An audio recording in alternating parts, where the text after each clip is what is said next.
안녕하세요. 장석근입니다. 오늘은 꿀에 대한 이야기를 해볼까 합니다. 여러분 꿀 좋아하시지요?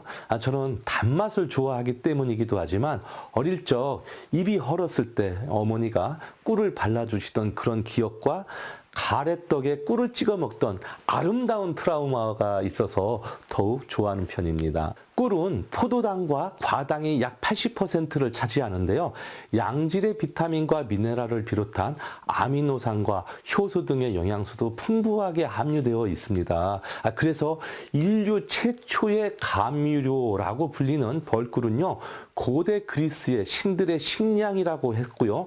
로마인들은 하늘에서 내리는 이슬로 여겼다고도 하네요. 이집트에서는요, 사체의 방부제로도 사용을 했고요. 화장품으로도 사용하는 등 그 쓰임새는 그야말로 정말 다양했습니다. 이렇게 양리성이 있는 꿀, 이 꿀은 어디에서 채취할까요? 당연히 꽃이 있는 곳에 꿀이 있겠지요. 설탕이 개발되기 전엔 천연 감미료로 인류가 가장 오래전부터 이용해왔다는 꿀의 효능을 지금부터 시작해 보도록 하겠습니다.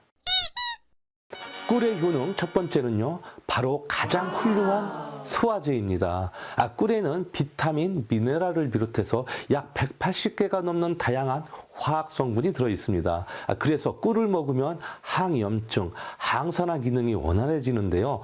더군다나 프리바이오틱스와 비슷한 역할을 함으로써 소화기 건강에도 기여한다는 사실입니다. 즉 장내 유익균의 먹이가 되어서 유익균이 번성하도록 돕는 것인데요. 그래서 장내 미생물 생태계가 건강해지면 소화가 잘 될 뿐더러 면역력이 강해지고 정신적으로도 편안해지는 그런 것입니다. 장이 편하고 싶다면 오늘부터 꿀을 꼭 드시기를 강력하게 추천합니다. 꿀의 효능 두 번째는요, 바로 천연 수면제입니다. 불면증을 경험하신 분이라면 잠을 못 자는 것이 얼마나 고통스러운지 잘 아실 겁니다. 저도 가끔 그런 적이 있거든요. 새벽녘에 겨우 잠이 들어도 수면량이 부족해서 낮에 활동하는 데 나쁜 영향을 많이 받는데요.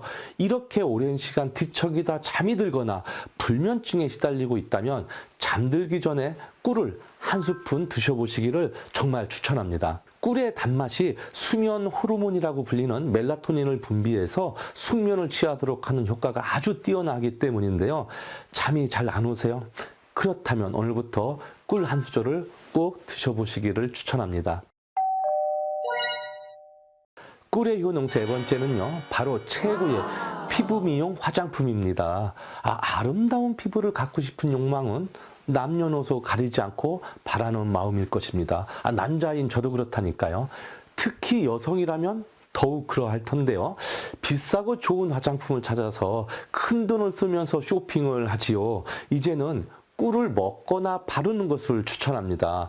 꿀에는요, 포도당과 과당뿐만 아니라 단백질, 회분, 판토텐산, 젖산, 사과산, 비타민 B의 복합체인 비타민 B1, 비타민 B2, 비타민 B3가 들어있기 때문에 여러분이 알고 있는 그 어떤 피부 미용 화장품보다 피부를 곱게 해주는 효과가 있다는 것은 이제 인정하시고 사용해 보시기를 바라겠습니다. 꿀의 효능 네 번째는요, 바로 천연 피로 회복제입니다. 요즘처럼 코로나 때문에 팬데믹 시대에 여러모로 스트레스를 받거나 쉽게 지치는 것은 비단 저뿐만이 아니라 전 세계 사람들이 다 겪는 일상이 돼버린 듯한데요.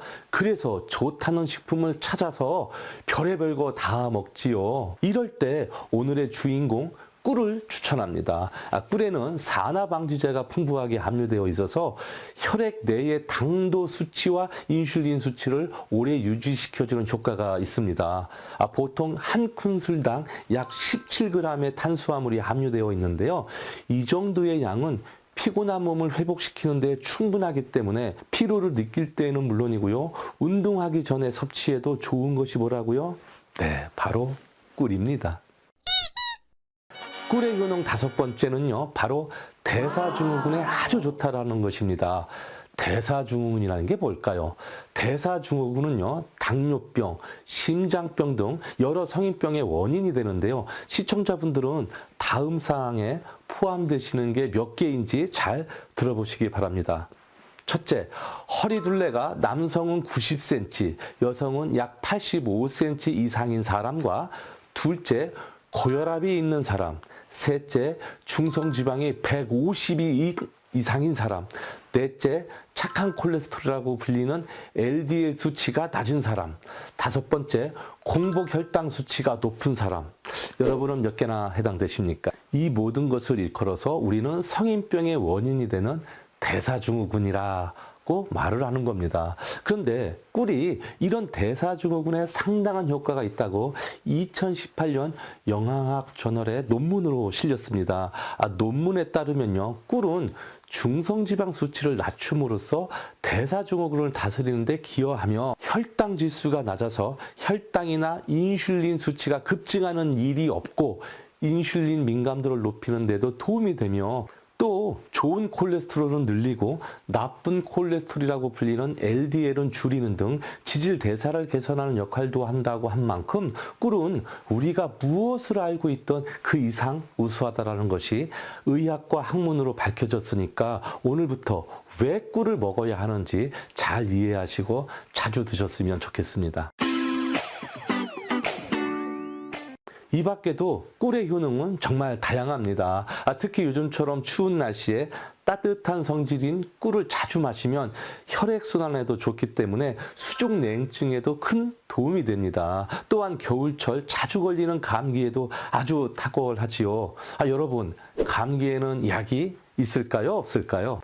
달나라도 가고 별나라도 가는 시대이지만 사실 감기약이 없다라는 것은 잘 아실 텐데요. 꿀이 만병통치약은 될 수는 없지만 기침에는 큰 도움이 되는 것은 사실입니다. 영국 옥스퍼드 대학교 연구진은요, 14편의 관련 논문을 검토한 결과 꿀이 기침을 가라앉히는 효과가 있다는 사실을 확인했다고 발표하기도 했습니다. 그런 것을 보면 꿀의 효능은 동서고금을 막론하고 아주 중요한 듯 보입니다. 게다가 꿀에 많이 들어있는 칼륨은 체내 여분의 염분을 몸 바깥으로 배출해서 고혈압 예방에도 도움이 되는 것은 물론이고요. 당뇨 환자의 당질 대체 식품으로도 애용하기도 합니다. 또한 변비와 설사, 복통이나 위궤양 등 위장병에도 좋다고 잘 알려져 있고요. 항산화 효과도 매우 훌륭합니다. 또한 꿀에는요, 플라보노이드와 페놀 화합물 등과 같은 항산화 물질이 굉장히 많이 함유되어 있는데요. 이 물질은 세포막을 보호하고 신체의 활성산소를 제거해서 해독작용을 진행하기 때문에 면역력 증가, 노화 방지에도 아주 탁월한 것입니다. 이게 끝일까요? 처음 이야기했듯이 제가 어릴 적 입이 헐면 어머니가 꿀을 발라주셨다고 했잖아요. 물론 그 달콤함에 바로 제가 빨아서 먹었지만 꿀은 항균성을 가지고 있어서 상처 조직을 자극하기 때문에 빨리 치유를 촉진하는 것입니다. 그렇기 때문에 꿀을 규칙적으로 섭취할 경우엔 잇몸 질환은 물론 상처 치유에 큰 효과를 기대할 수가 있는 것입니다.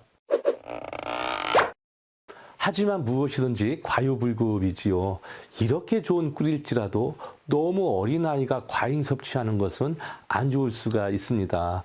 꿀에는요, 보툴리누스균이 들어있기 때문에 돌전에 영아가 먹으면요 안 좋고요. 더군다나 꿀도 기본적으로 당이 주성분이므로 많이 먹으면 당뇨나 고지혈증 등의 원인이 될 수가 있습니다. 먹는 방법과 보관 방법도 중요한데요. 꿀은 스테인레스와 상극입니다. 그래서 스테인레스로 된 주전자나 숟가락, 금속 찻잔에 꿀을 보관하거나 담아 먹지 마시고 삭이나 유리 그릇에 담아 먹는 것이 제일 좋은 방법입니다.